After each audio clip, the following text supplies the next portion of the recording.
lui ai juste dit « Je suis gay ». Pendant quelques secondes, j'ai cru avoir perdu mon père. Puis il s'est garé sur le côté et il m'a posé une question complètement inattendue. « Enzo, j'écoute. Cette fois-ci, c'est une glace, pas une boisson. Il fait 40 degrés. Salut Enzo, je m'appelle Hugo, j'ai 20 ans. Et je voulais te raconter un truc qui, je pense, a complètement changé mon père. Chez moi, on n'a jamais parlé d'homosexualité normalement.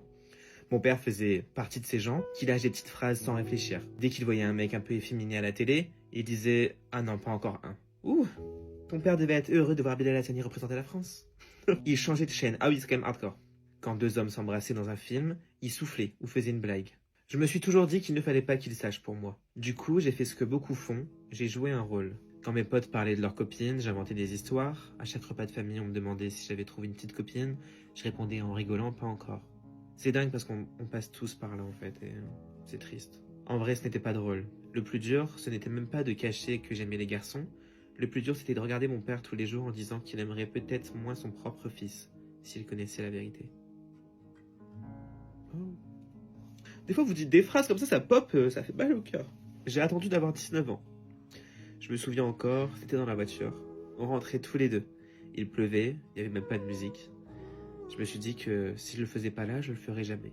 Je lui ai juste dit « Papa, faut que je te dise un truc, je suis gay. » Il a rien répondu. Pendant quelques secondes, j'ai cru avoir perdu mon père.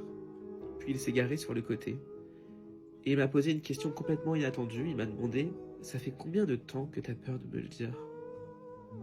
Et j'ai répondu « Depuis toujours. » Je crois que cette phrase lui a fait plus de mal que mon coming out. Il m'a regardé et il m'a dit « Alors j'ai raté quelque chose. Parce que jamais tu n'aurais dû avoir peur de moi. » Franchement, je sais pas si mon père est devenu militant ou quoi, c'est pas son genre. Mais aujourd'hui, quand quelqu'un fait une réflexion sur les gays, c'est souvent lui qui répond. Pas parce qu'il veut convaincre tout le monde, parce que maintenant, derrière le mot gay, il voit son fils. Et je crois que ça change tout. S'il y a une morale à cette histoire, c'est peut-être celle-là. Parfois, les gens ne changent pas parce qu'ils ont lu un article ou regardé un débat. Ils changent parce que d'un coup, le sujet devient quelqu'un qu'ils aiment. Papa, si un jour tu tombes sur cette vidéo, sache une chose. Bonjour papa. Oh, bizarre, dire comme ça.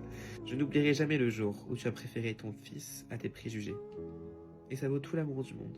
Je crois que beaucoup de personnes vont se reconnaître dans cette histoire. Merci pour ton histoire en tout cas. Gros bisous, énorme love, ça m'a fait du bien de lire ça. 1er degré. Beaucoup de cœurs dans les commentaires, please. Allez!